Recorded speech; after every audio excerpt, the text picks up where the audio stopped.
can your imagination help create? Maybe you consider yourself an artist or a designer. Perhaps you like to create edible masterpieces or funky machines or even a piece of music. Those are all amazing ways to use your imagination. But maybe you don't feel like you're creative. Maybe your stick figures look more like a pile of twigs, and when you try to play an instrument, the dog goes into hiding. Truth is, we are all made in God's image to reflect a little bit of who God is. That means that no matter how you feel, you are creative. Maybe your imagination works in a different way. You might create an epic birthday party for your sister, or a truce between two friends who are fighting. Maybe you even create a plan, bringing people together to pack lunches for kids who need them during the summer. There are so many ways to be creative. When you use your imagination to do something new, others can see God at work in you. Just dig in deep and shine like a star. That's why creativity is an amazing way to worship God with your life. Because worship is about more than just singing loud. It's all about living loud. To get it done, don't gotta look too far. Just dig it deep and shine like a star. Let's show the world who we can be by using our creativity. Come on. Sometimes it's easy to feel like I've given all I got. Is there anything more? I get down, get stuck, boxed in, locked up. I gotta get moving. Gotta get moving. And all I see right in front of me are endless possibilities. Birds flying high and the planets in the sky. So creative, so innovative. How the river flows and how the grass grows. So creative, so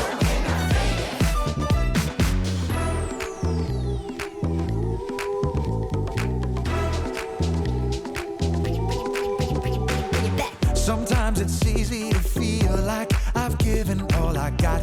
Is there anything more? I get down, get stuck, boxed in, locked up. I gotta get moving. Gotta get moving. And all I see right in front of me are endless possibilities. Birds flying high and the planets in the sky.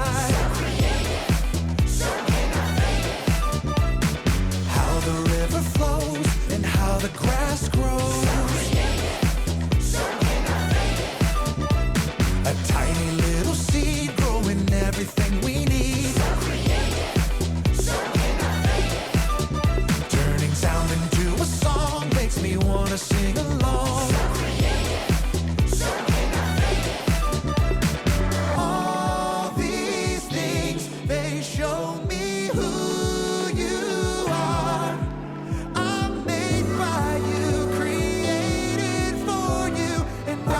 Share you with the world. Birds flying high and the planets in the sky. So creative, so innovative. That's right. How the river flows and how the grass grows. So creative, so innovative. A tiny little seed growing everything we need. So creative, yes you are. So innovative. Turning sound into a song makes me wanna sing along. So creative, so innovative.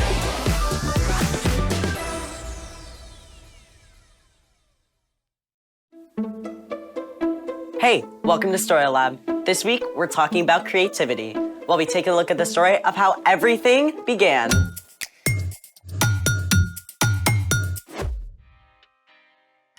Hey, I'm Skylar. And I'm Sebastian, We're talking about creativity. which is using your imagination to do something new. Looks like you're trying something new. It's supposed to be a... Actually, what do you think it is? Sea monster? No, it's supposed to be me. Oh. I'm a terrible artist. Hey, you don't need to be a great artist to be creative. You can find unique ways to solve problems or encourage people or create something no one has ever seen before. That's a relief. Actually, today's guest creates things no one has ever tasted before. I like the sound of that. His name is Mac. He makes amazing cakes and treats. Please tell me he's going to bring in some of his creations. Yep. Hey, Mac, we're so excited to have you here in the Story Lab. It's great to be here. And we're also excited to have this. Yes. It's a vanilla cake that has a edible drip on it and even has candy on top. And you made this all from scratch, like nothing from a box. It's all from scratch. I'm impressed. Wow. So how did you get started baking? Well, I just made cookies one night during COVID and it was really fun. So how did baking turn into such a big thing for you? Well, one of my mom's friends actually had an anniversary coming up and she asked me to make her a cake. And when she posted it, it kind of just started from there. What do you enjoy most about baking? I really enjoy decorating and bringing smiles on people's faces, especially during COVID. All right, so what are some of your favorite bakes? Definitely a 10-year anniversary cake I did for this amazing organization called Heart for Africa. Basically, they asked me to make this huge 3-tiered cake. It had so much candy and even had donuts on it, but it was so much fun. That is awesome. What would you say to kids who want to discover their own creativity? I would say that anyone can be creative, and if you have an idea, don't be scared to keep pursuing it. Is there any chance we could try making this cake deliciousness for ourselves? Sure thing. All right, let's all say it. Let's make it! Okay, so first we have this pink icing, and this is called a rosette tip. So first thing we're gonna do is just make a small circle right here. You wanna try? Sure. Okay, Awesome. there you go. Okay, next we'll take this yellow color, and this is called a French tip. Then we'll just basically dot with this right here.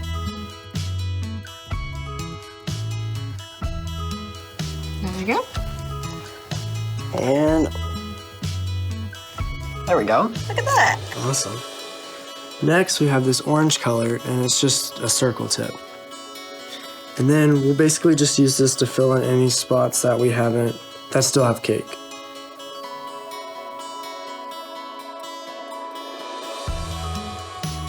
There we go. Okay, is it sprinkle time? I think it is. Pass them over. You go first. Alrighty. A little bit.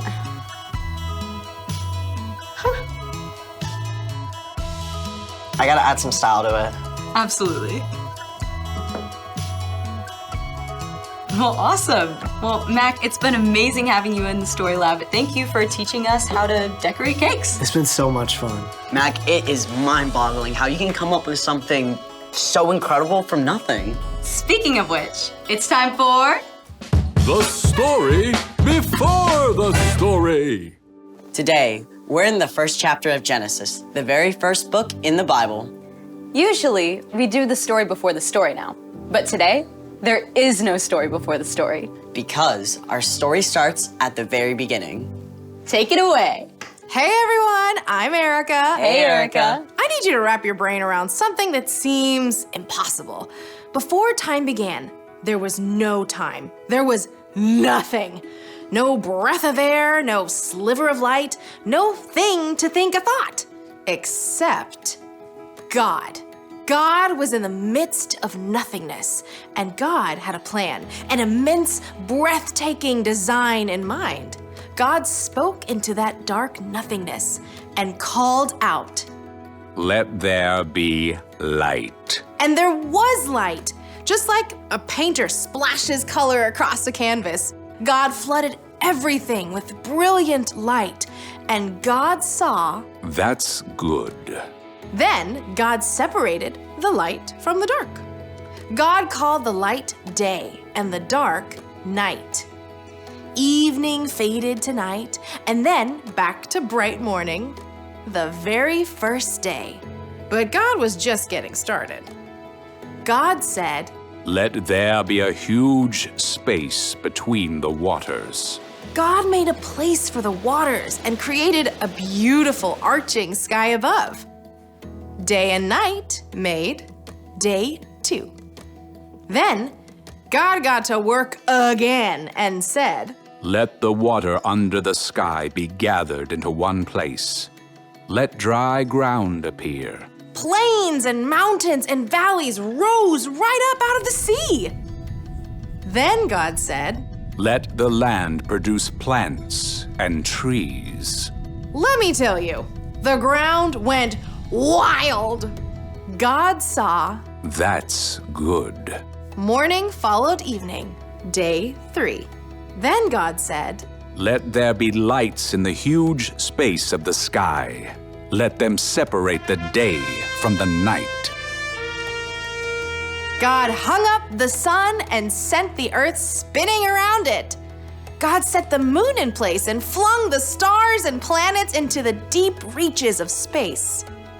Okay, I gotta geek out for just a minute. You know how ginormous our solar system is? Well, it would take 2 years traveling at the speed of light to cross it. But then, think of our galaxy, the Milky Way. If the Milky Way were the size of the United States, our entire vast solar system would be as tiny as a teacup. And astronomers believe there could be 2 billion galaxies. Yeah, that's how immense and creative our God is. God looked at all the amazingness and saw That's good. evening and morning made day 4. Now, God was really on a roll. On day 5, God said, Let the seas be filled with living things.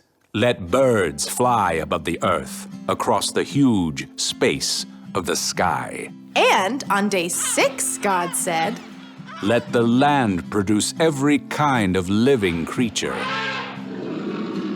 and God stepped back and saw. That is good. But day 6 wasn't finished yet. In all this incredible world God had made, there was nothing quite like God. So God said, Let us make human beings so that they are like us. Let them rule over the fish and the birds and all the creatures. God made people to reflect a little bit of who God is to the world. God's compassion and joy and creativity. God said, Have children, so there will be many of you. I am giving you every plant for food. Then God took a look at the whole creation and saw. It is very good. That was day 5 and day 6. And on day 7, God rested from all that amazing, brilliant, creative work. The end. I cannot get past the whole 2 billion galaxies thing. God is so much bigger and so much more creative than we can ever imagine. That's so true. And even though we're such a tiny speck in the big picture, God knows and cares deeply for every single one of us. I mean, He had a big creative plan from the very beginning to one day send Jesus to rescue us. So, What's our part in the story? well, God made you. And what's more, you're created to reflect a little piece of who God is to the world around you. God is endlessly creative, which means that whether or not you feel like it, you are creative. Maybe you can paint or draw or make up songs. But maybe your creativity is a little different, like figuring out unique ways to encourage your friends, Or solving complicated problems. or making peace between people who disagree. Creativity can look like so many different things. If you aren't sure how God wired you to be creative, ask God to show you. And ask your friends and family too. Yeah, they may see something that you don't. I think you got it. Guess what? I'll see you next time. Bye, Erica. So here's the thing. God created you so you can be creative. I'm extremely glad that God made Mac to be creative. I know, right? Thanks for joining us in the Story Lab. See you next time. Oh, good. I know. Cheers.